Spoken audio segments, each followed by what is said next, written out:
ERS, an interesting story the last couple of weeks.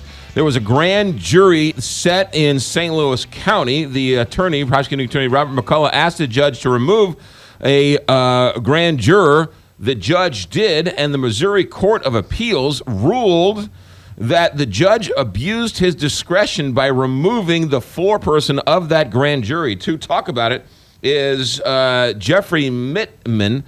Jeffrey, you're with the ACLU of Eastern Missouri and the executive director. Thanks for joining us. Yeah, and that's actually we're the ACLU of Missouri. Okay, good. What's the big deal? Well, here's the situation. A grand jury is a protection for all of us.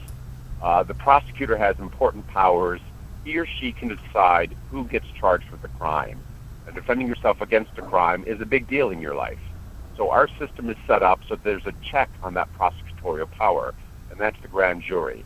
But for the grand jury to work, it has to be independent, and it has to be able to look dispassionately, independently at the evidence a prosecutor presents to it.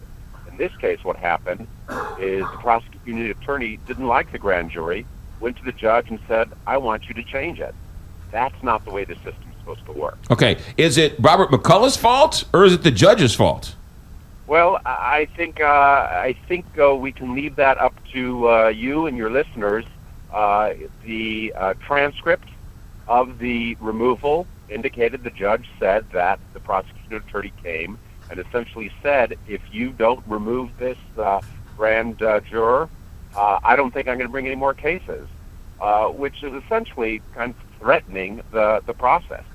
I think the court looked at that and said, that is beyond the pale. That is not the way we want the system. What's if there's a grand juror who is seated, and it turns out you learn something along the lines that he's clearly unfit to sit as a grand juror? How does a prosecutor then go about removing that grand juror? Well, what's interesting, again, in the transcript of the proceedings that was provided to the Court of Appeal, the judge clearly stated there has been no problem. The grand juror was absolutely serving. There had been many cases that had been brought. There were indictments returned on many of the cases. And the judge stated over and over that there had been no problem with the juror's service. It was simply, quote unquote, the potential for a possible conflict. So it's really, again, I think one of the reasons that the Court of Appeal looked at this case and took the extraordinary steps it did to essentially say what had occurred was not proper. But if there's a conflict of interest, let's say that this juror was a citizen protester. Let's say they were a member of the media. Let's say they were trying to write a blog about this, and it came to the attention of the prosecuting attorney, and he said, wait a minute, that's not acceptable. And even though this person hasn't done anything wrong, there's a conflict here. He needs or she needs to be removed. What's so terrible about that? Well, again, there's what's important to remember is that's not what happened here. And but we don't know what happened. Most of these cases, when you challenge the removal of a juror and you file what's called an extraordinary writ, usually what a court of appeal will do is they'll simply dismiss the matter. They'll say, we're not going to hear it. So the fact that the Court of Appeal here took up the matter and then took the extraordinary step of dissolving the grand jury indicates to you how seriously they're taking it. Now, they did point out, if there is a problem, there is a process that can be followed, which was not followed here. More importantly, it's important to remember that there are ways to challenge the qualifications of a grand juror.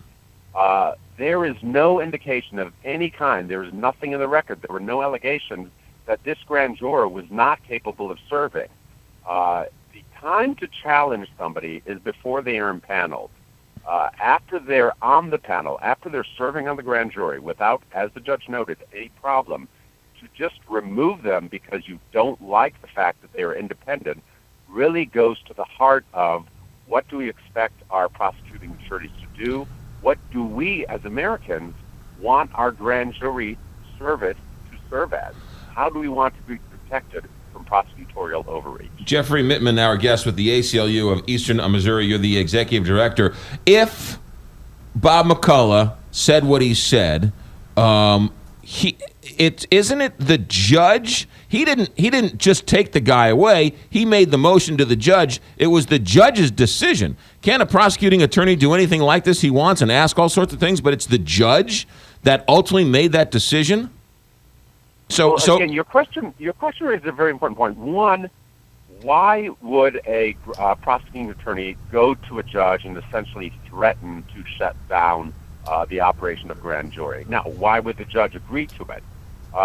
But these are both important questions. Here in St. Louis, we are engaged in an important discussion about the operation of our criminal justice system, about how the grand jury is or is not working. The reason we brought this case is because if we, as the public, don't have faith in our prosecutors, if we don't have faith in our grand juries, if we don't have faith in our system of justice, it will fall apart. So what's important is the public can read the appellate court decision, they can read the record of what happened, and the public can decide for themselves, is this the proper functioning of a prosecuting attorney? Is this proper functioning of a judge? And if not, what are we going to do about it? Jeffrey Mittman, ACLU of Eastern Missouri, Executive Director. Of Missouri. I'm sorry. Of Eastern Missouri. Of all Missouri. Of all Missouri. I apologize. There you go. ACLU of Missouri. There you go. Jeffrey, thank you very much for your time. Thank you. 857 KTRS. Hi, this is Jeff Lapidus.